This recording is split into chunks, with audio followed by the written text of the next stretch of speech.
Call It What It Is with Jessica Capshaw and Camille Luddington, an iHeartRadio podcast. Hi, friend. Hi. How are you? I was going to say good, but I knew it would be a lie. Oh no. What's going on? I'm not. Not that the world needs, the world does need to know because they're listening. I am about to start my period. And listen, I never really suffered from PMS when I was younger. Did you ever suffer from PMS? Do you suffer from PMS? My particular brand of PMS would be, there's an amnesiac quality to it, which is that I forget every time that right before my period, I have a lot of symptoms that are pretty consistent. Yeah. And then every month it's a surprise to me that I have PMS. Like, so, but yes. I would. Why would? What? Yeah. But then it all makes sense to me. Like when I get my period, I go, oh, that makes sense why that happened this week. I mean, I feel that way too, to be honest. But after I gave birth to my second son, Lucas, so this is about 3 years ago. Your second child, your first son, Lucas. Details, Jess. Are they important? I'm a detail-oriented person. I mean, yeah. Welcome to my second son. Yes. My second child. My first son, Lucas. Just don't want people thinking that you have two sons. It's true. No, this is important information. They're still getting to know us. That's how you know that, by the way, my period's coming up. Because I'm like, I have two sons. And it's like, no, you don't. You definitely don't. They're so wonderful. Tell me what's going on. Yeah. Okay. So I'm gonna wrap this story up with this. Okay. Like 3 years ago, I gave birth, 3.5 years ago, I gave birth in the pandemic, 2020. It was, let's be honest, an absolute shit show, right? And I thought I've given birth in in this extraordinary, like crazy time. And that's where all these feelings are coming from. And then after the pandemic, I started to notice this pattern before my period started where I felt like I had PMS, but like I could actively feel myself kind of sinking into a depression. And it would literally, I could honestly, I don't know how this manifests for other people. It's called, I should say this, I got diagnosed with PMDD, which is premenstrual dysphoric disorder. And it is basically PMS on crack, but I can feel myself slipping PMS into times 50. Yes, I can feel myself slipping into like a depression. And I didn't understand what was happening. And then I would come out of it. And I was like, what is going on? So every single month, and it's just happened a couple of days ago, I'll be like, something's really wrong. And I can't, like, I feel like something's wrong and I'm really sad. And I'm just like, it sits with me. And then I'll look at my fucking phone and I'll be like, oh my God, this is the time when I'm starting to get this again. So that's where I'm at currently. Yeah. That's what your week has been like so far. Yeah. And it's funny. It's kind of helpful to know that like I'm going to come out of that. Like now that it's been named for me, I can be like, okay, so I'm going to feel better. But it is still hard every month, like feeling like, damn it, like here I am again. Nothing's wrong, but it feels like I'm just real sad. Yeah. All these things. When you're there, does it help do you feel supported best by people around you trying to make it better? Or do you prefer when people just sort of let you sit in the sad? That's a great question. I don't like people trying to make it better. Yeah. I don't know if that makes sense. It just, I almost just need to like get my space. I feel really overstimulated and I just need to be able to vent and not have a response almost back to it. And do all the people that love you know that? Like, do they know that that is how you like to be handled in that time? Yes. My husband, Matt, has learned that over time. It's hard because people naturally want to help. I understand that. But it's like he does this thing. He'd be fine with me telling you this. Because it's not bad. He does this thing that when I get anxiety, he wants to distract me by like telling me things and telling me stories and kind of trying to change the subject. And I'm like, no, making it worse. I'm more overwhelmed. I need to just sit and think about the thing. Or just like, sit with it in silence. Yeah. Staring at a wall. Well, yeah. As a recovering fixer, and as a mother of four, where it's sort of Yeah. in my job title, right? Helping and fixing and supporting. But I found in my adult life, like helping and fixing and sorting out for my kids, obviously that is called parenting to an extent, because what I've realized recently and why I asked the question was that some people in my life really want the support to look like that. How can I help? What can we do? Distracting, cheerleading, strategizing, whatever. And some people that I love very much really just want to fucking sit in it. And that's what's going to help them, is just to be sad and for me to be there with them while they're sad. To know that I love them when they're sad and happy, but that I can just be. And that's so hard for me. It's been an active challenge and new skill set for me. And so I think it's good to know about people that you love, right? And I always think it's good for people that love you to have your operating instructions. So that's why I asked that question. So now I know when you're there, I won't distract But no, her. because the truth is that it's like for me, it's a case by case basis. But I feel like I'm good at advocating for myself. So I'll be like, hey, I need your help. Like how I think you're great at that. I need, so you'll know when Yeah. I'm wanting that. And I'm also okay to be like, I need just a second. I want to come watch Vanderpump Rules with me on the couch. Yeah. Like that's what I need. Yeah. Okay. Well, here, you want to know about my week? Yes, I do. I hope it was better than mine. My week. I barely remember my week. My week Are you also about to get on your period then? I actually think I might be. So we're really a pair. End of school stuff and starting up this podcast and being so excited and having my mind work at 55,000 miles an hour and just the expansive quality of learning and learning something new, growing, and just our whole team being so supportive and creating all these different ways of thinking of things. And as we, are now starting to embark on launching it, which is, so soon, and everything else, I think that I've been feeling super overwhelmed. When I'm super stressed, something that I learned sort of later in life was the self-talk. That has cured a lot of my worry. What is so that? when I'm a lot of times when you have that negative self-talk, when you're talking to yourself, or you're imagining what someone else is saying about you or thinking or feeling, and it goes really negative, like you're not enough, you're not worthy. The worthiness. I'm not worthy enough and I'm not good enough. But that's kind of a habit too, right? Like you get in the habit of speaking to yourself like that. And I have sometimes just truly willfully been like, whatever that negative thought was, I'm going to say the exact opposite in the positive column. So like fill in the blank, right? I don't even actually, I'm so bad. You're amazing. But like, I'm amazing. I'm confident. Yes, I can do this. Yes. And like, again, when you're auditioning, I think a lot of the times you could go like, oh, I'm never going to get the job, right? There's 20 actresses going out for this job. I'm never going to get the job. And then I started practicing like, I'm going to get this job. We're going to film. It's going to start in July. I'm going to be in Austin, Texas. And honestly, it's even if the outcome is the same, it's such a more enjoyable experience to be on your own side.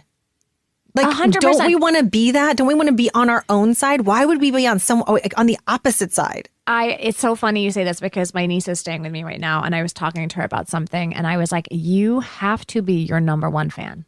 Yeah. You have to be your own number one fan. And not in like an egotistical, like obnoxious way. No. It's just like you have to be team you. You do.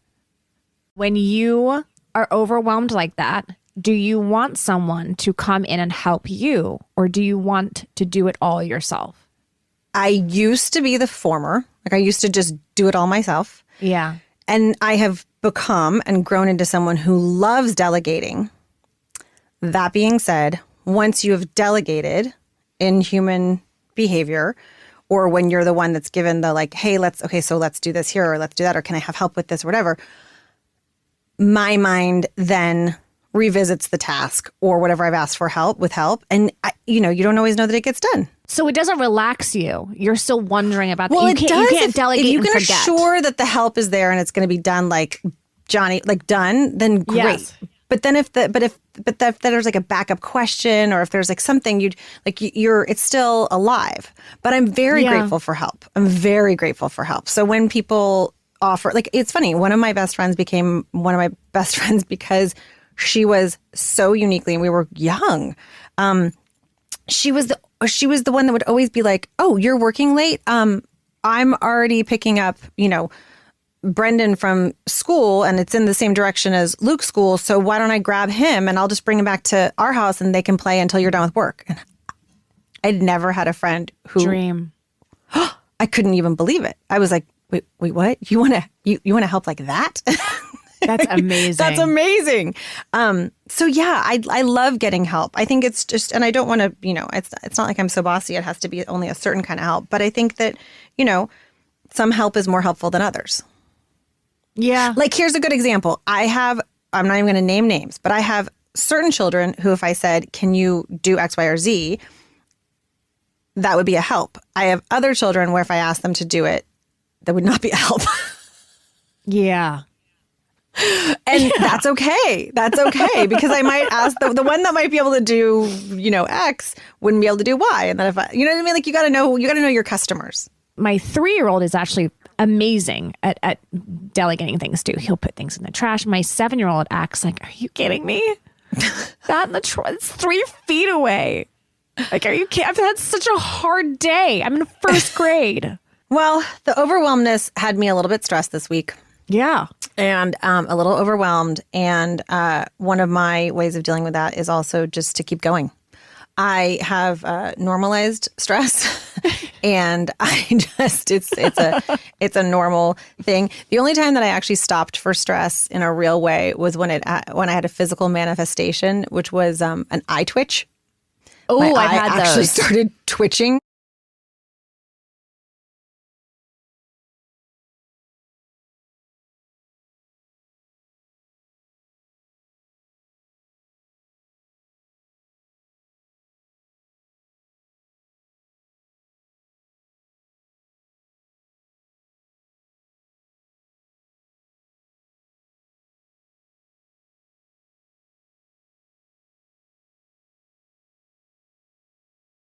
Yeah.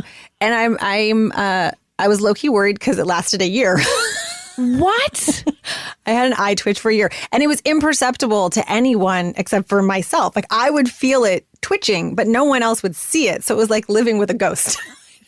Like an eye twitch ghost. I could hear it, I could feel it, I could whatever, but no one else knew. So that was a physical way that I could not outrun my stress. I could not normalize it. I could not be like, "Oh, it's okay. I'm just feeling a little stressed." My body was saying, "You're fucking stressed. Can you break for it and deal?" And I gotta say, it wasn't until I stopped and sort of tried to like figure out some coping mechanisms and kind of what was going on so that I could help myself. And I did. And I got to the bottom of it and really, truly, without even, all of a sudden one day it stopped.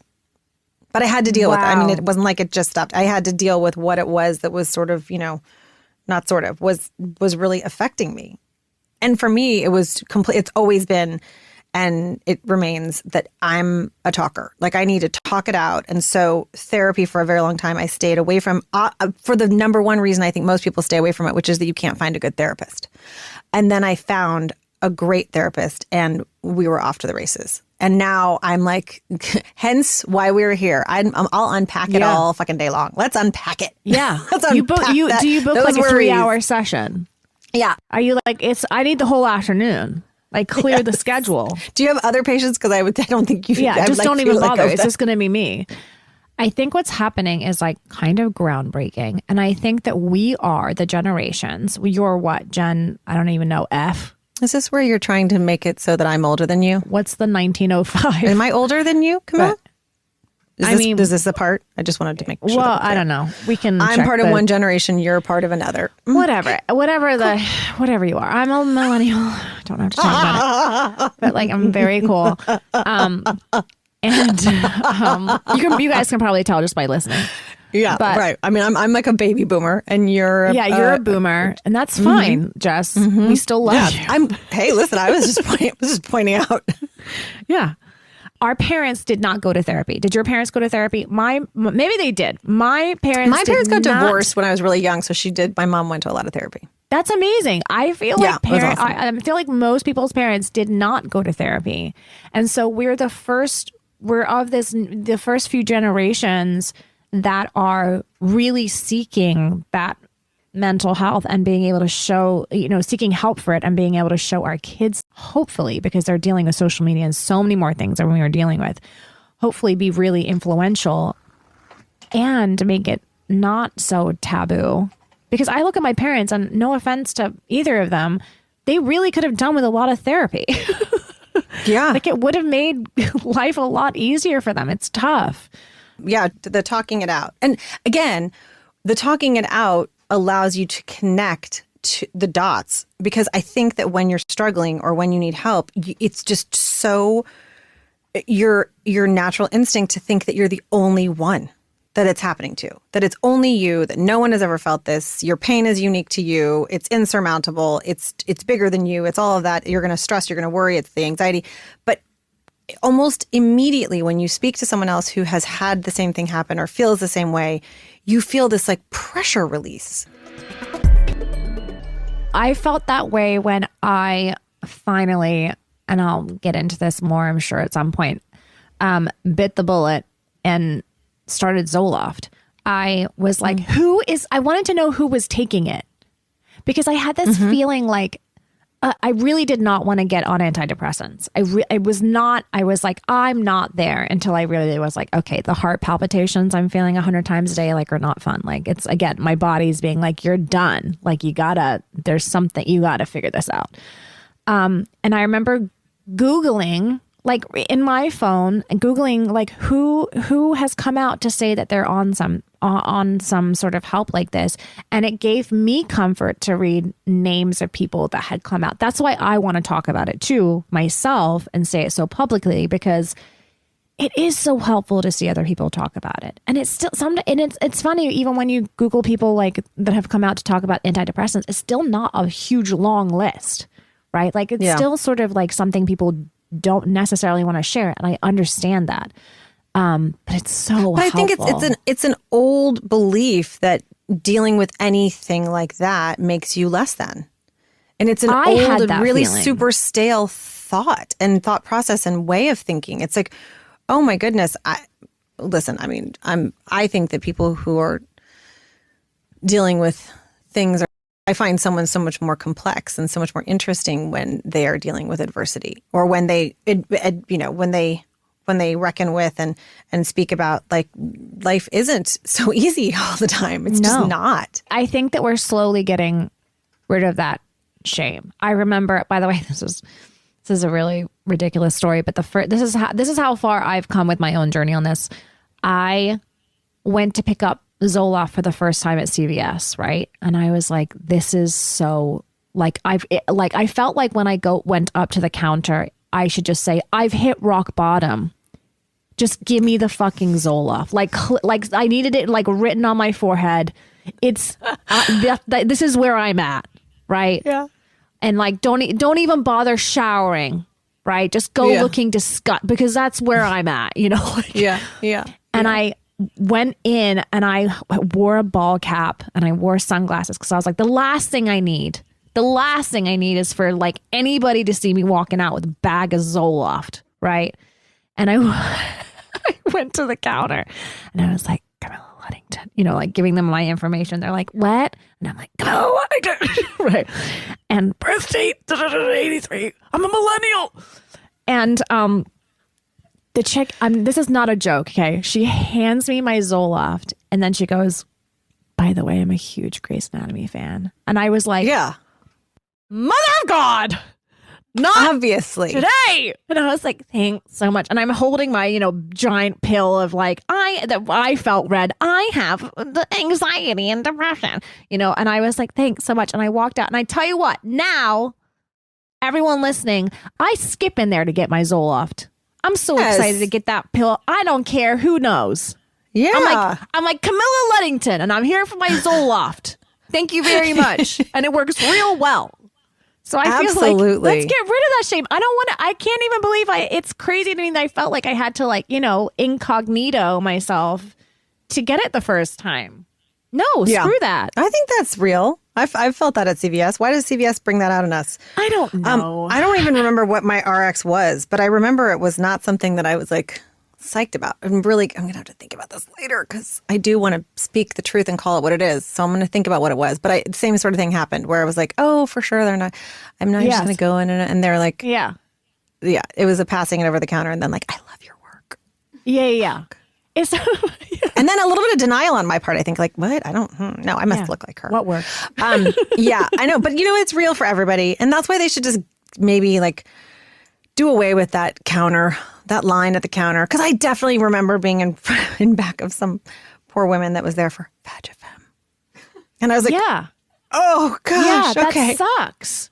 And she was so like, it was. I mean, by the way, I think she wanted to write it down on a piece of paper and just slide it to the pharmacist. Yeah, there does need to be a sliding option. VagiFem? Did you need VagiFem? Yeah, they're on the loudspeaker. Can we get extra VagiFem for a counter 5, please? You're like, this is over. And you're like, can you make some Zoloft with that? Because now I need it. This whole experience has been so depressing. Yeah. Or then the response is, we're all out. We're gonna have to order that. Can you come back for the VagiFem Zoloft bundle? Yes, we need a liter of VagiFem, aisle 5. Is it a liquid?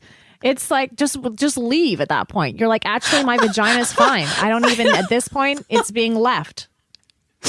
Keep your fem. This reminds me of when I was living in New York. And I was in my 20s and I was so self-conscious. I certainly hadn't been on Grey's Anatomy. I certainly had zero fame. Nobody knew who I was, nor did they care. And I was so I don't know. I was very wound up about, self-conscious, something like that. And I went to go get a vibrator at the Pleasure Chest in New York City here on, 6th Avenue, 7th Avenue.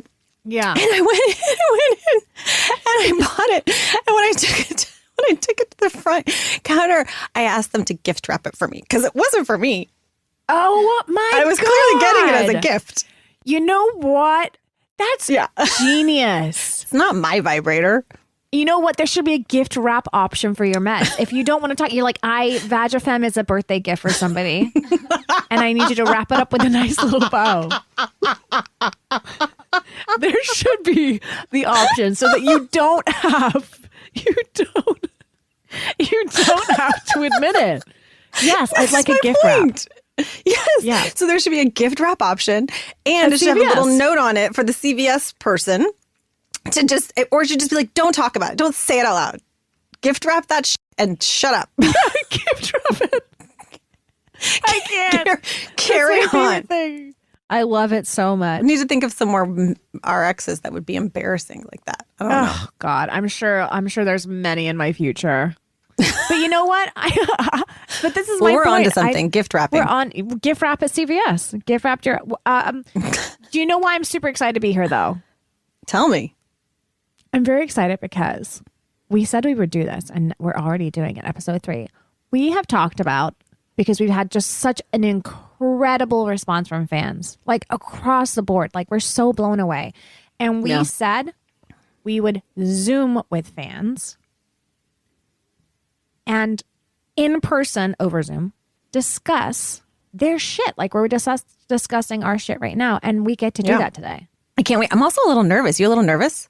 No, I'm not nervous, actually. I'm just depressed because we're the yin and the yang. But I always say to my kids, nervous and excited sit side by side. So that's the mindset thing too. Like, do you want to? Are you thinking of it like I'm nervous, or are you thinking of it like I'm excited? So I'm going to change my nervousness. I'm gonna take my nervous and I'm going to turn it into excitement. Right? No, because I know it's going to be great.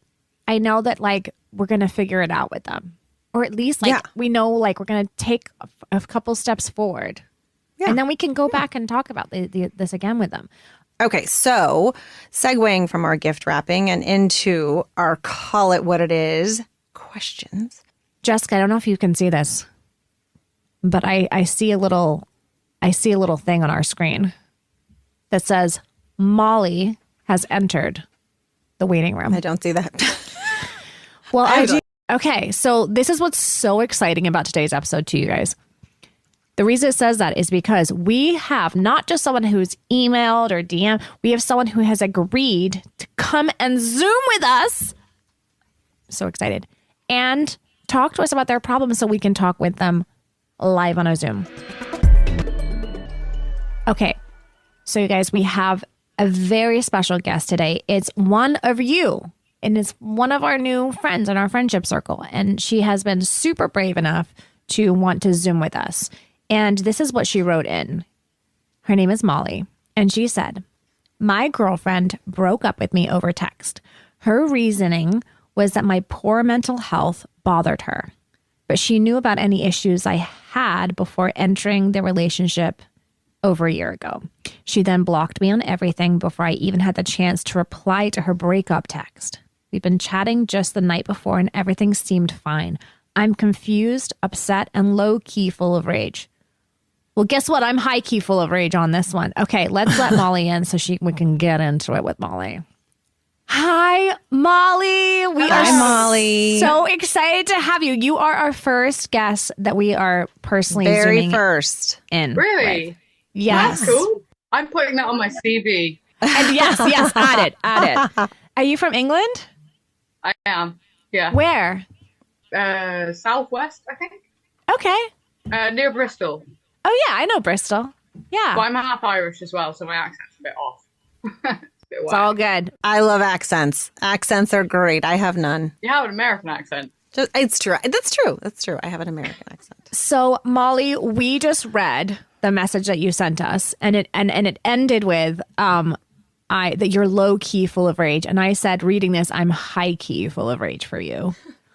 Do you want to add any more details in? So you were with each other for over a year. Yeah, and it was kind of on off. Okay. I'll add, but yeah.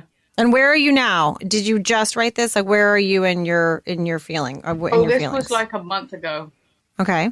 Roundabout. So I'm still pissed off. Mm-hmm. You're still in it. Yes. Why do you think she blocked you? I don't know. It was just, I'm like annoyed because it seemed like a really cowardly thing to do. Just like break up with me over text and then block me so I couldn't even have with her. It's just like. Which says more about her than you, right? That's super avoidant behavior. So she's just going to sort of excise you and not, just like you said, it sort of takes a lot of bravery to deal with something, and endings especially are very challenging. I have a question. If you could wave a magic wand with regards to this relationship, what would the wand do?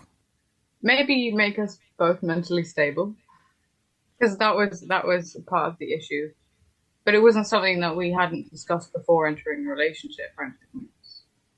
I guess so. I guess my thing is because Jessica and I have been talking this whole podcast about I don't even know about mental health.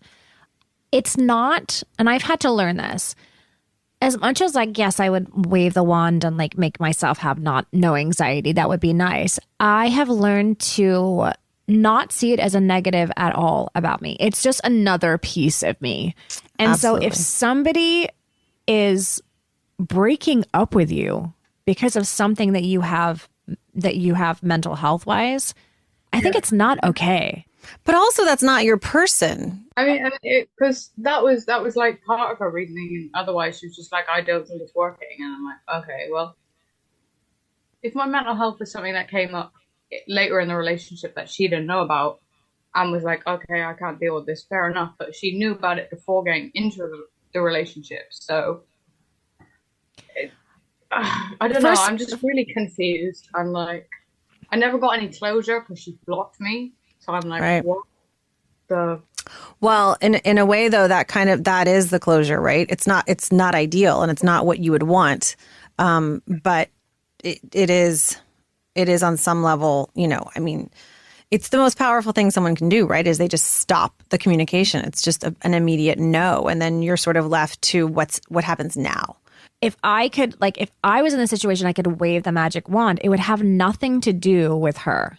It would have everything to do with me understanding that this person does not deserve me at all and feeling okay with that and knowing that there's someone out there that of course is going to accept every part of you, because your mental health is not a check in the negative column about who you are. It's just one part of you.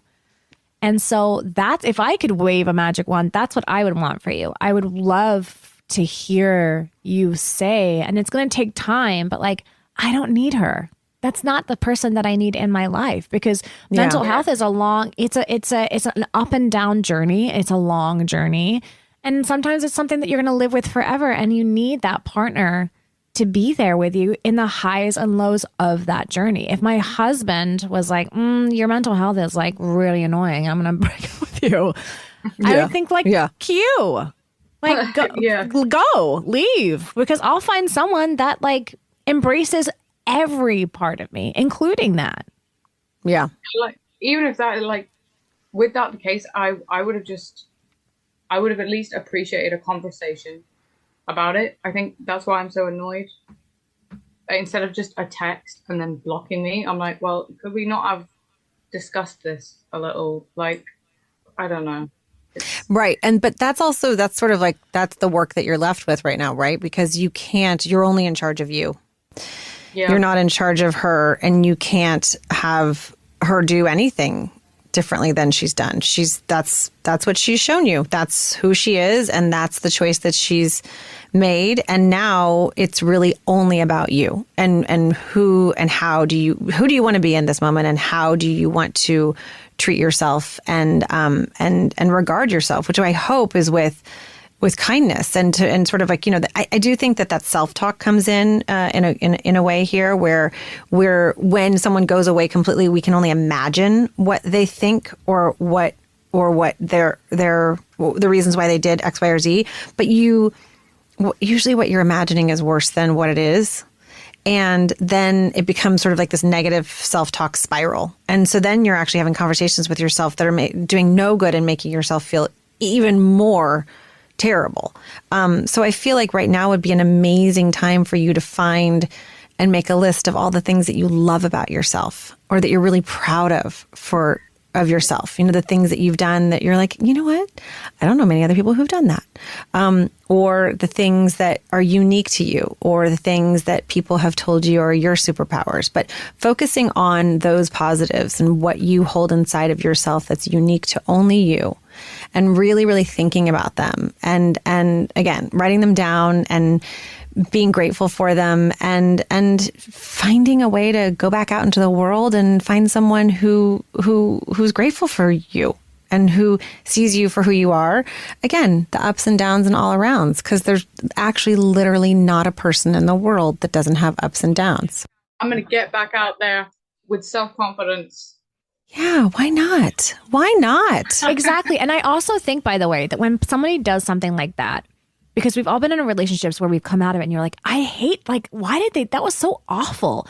But what it did for me is it gave me more perspective into what I definitely wanted in a partner. You definitely don't want a long-term relationship with someone that cannot communicate with you or ghosts you, right? Like, even if you guys got back together, if that's their sort of personality and how they navigate relationships, it's never going to feel good. You want someone that makes you feel really yummy. So I think even though you're like, oh man, she couldn't even give me an explanation. Maybe there's also another list. It's like, what do I deserve in a relationship? And that's one of the things. It's like, I deserve an explanation. I deserve conversations when things get tough. And then when you look at that list, does that person that just left you fit on this list? They're probably not going to check those boxes that you just have decided this is important to me in a partner. And I think just seeing those two lists, like how awesome I am. By the way, you're our very first guest. You're zooming in on something that's really vulnerable. That to me should be on your list. That's awesome. Yes. And then you write the other list of like, this is what I deserve. And I've just been shown what it looks like when that person doesn't do those things and how it makes me feel. And I will say one last thing, and it's, I'm a catch. You are. You know what? I hope she grows. And look at you. I'm so happy we got to talk to you. Thank you so much. Thank you. This was really fun. Thank you. Okay, good. I'm so good. glad. Thank you. It's been such a pleasure having you. And listen, if you ever want to come back in on Call It What It Is and give us an update into how it's going, Oh, I absolutely will. Thank you so much. Thank you so much, Molly. Thanks, Molly. Thank you. Okay, wow. This has been a lot of good. I'm into this. I'm really into this. But I think it's time now. So let's call it, shall we? Yes. Let's call it The end of this episode.